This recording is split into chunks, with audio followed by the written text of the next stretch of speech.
عابدین علیہ السلام کی خدمت میں آیا اور کہنے لگا حضور قرآن مقدس کی تمام آیات میں سے سب سے بڑھ کر امید دلانے والی آیت کون سی ہے؟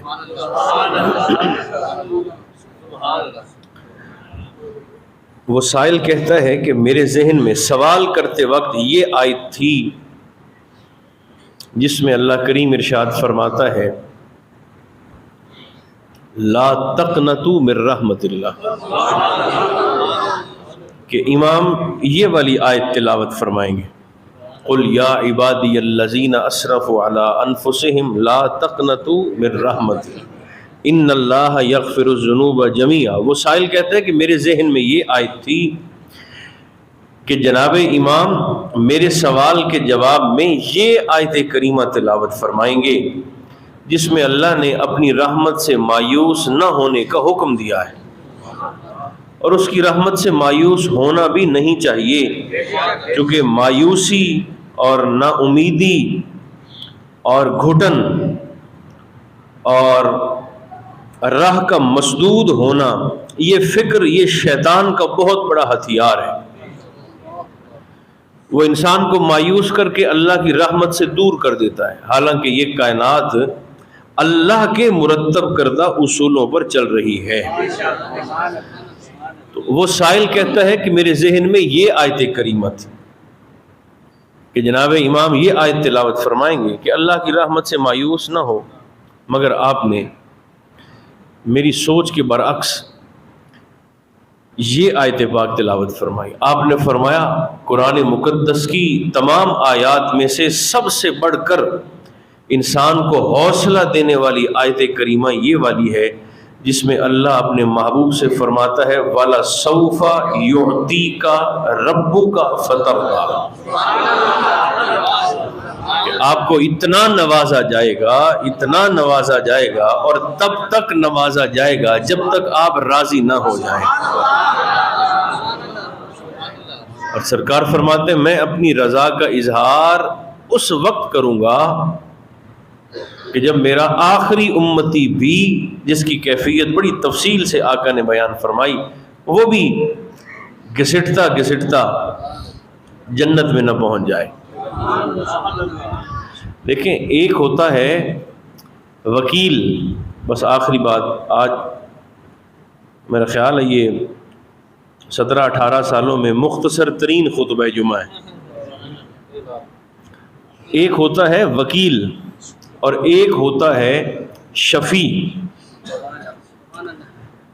وکالت کرنے والا اور ہوتا ہے اور شفاعت کرنے والا اور ہوتا ہے۔ وکیل میں اور شفیع میں فرق ہے۔ فرق کیا ہے؟ وکیل کہتا ہے جج صاحب سے کہ یہ میرا موکل، اسے اس لیے معاف کر دیں کہ اس نے کچھ کیا ہی نہیں ہے، یہ بے قصور ہے، اسے اس لیے معاف کر دیں۔ وکیل وکالت کرتے ہوئے اس بات پر زور دیتا ہے، اس بات پر دلائل دیتا ہے کہ اس نے کچھ کیا ہی نہیں، اس لیے اس کو معاف کر دیں۔ یہ ہوتی ہے وکالت اور یہ ہوتا ہے وکیل۔ اب شفاعت کیا ہوتی ہے اور شفیع کیا ہوتا ہے؟ محبوب یہ نہیں فرمائیں گے گناہ گاروں کے متعلق اللہ کی بارگاہ میں کہ انہوں نے کچھ کیا ہی نہیں، سرکار عرض کریں گے باری تعالیٰ انہوں نے سب کچھ کیا ہے، یہ گناہ گار بھی تھے، یہ نافرمان بھی تھے، یہ بے وفا بھی تھے، یہ بگوڑے بھی تھے، یہ تجھ سے بھاگے ہوئے بھی تھے، یہ تیری بارگاہ سے دور بھی تھے، سر تپا گناہوں میں ڈوبے ہوئے بھی تھے، سیاکار بھی تھے، بدکار بھی تھے، زبانیں بھی اچھی نہیں تھیں، نیتیں بھی اچھی نہیں تھیں، طبیعت صاف بھی نہیں تھی، سب کچھ تھا ان کے اندر، سب کچھ انہوں نے کیا ہے، لیکن میں ان کا شفیع بن کے آیا ہوں، لہٰذا تو ان کے گناہوں کو نہ دیکھ، میرے آنے کو دیکھ کر ان کے لیے معافی کا اعلان فرما۔ یہ ہوتا ہے شفیع اور یہ ہوتا ہے شفاعت کرنے والا۔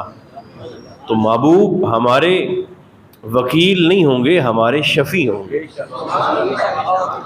اور اگر وکیل بھی ہوں، اگر شفیع بھی ہوں، تو جس کے شفیع مصطفیٰ ہو جائیں، جس کے وکیل مصطفیٰ ہو جائیں، اور جس کے مدعی مصطفیٰ ہو جائیں، تو سوائے اس کے اور کیا ہو سکتا ہے کہ فیصلہ اس گنہگار کے حق میں آ جائے. تو دنیا میں بھی، قبر میں بھی، اور حشر والے دن بھی. اب دیکھیں نا، آپ جو طلباء ہیں،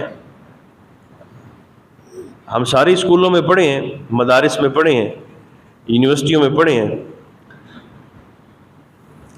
نصاب پڑھانے والے استاد صاحب اور ہوتے ہیں جو پڑھاتے ہیں، امتحان لینے والا اور ہوتا ہے. جو استاذ نصاب پڑھاتے ہیں وہ امتحان نہیں لیتے.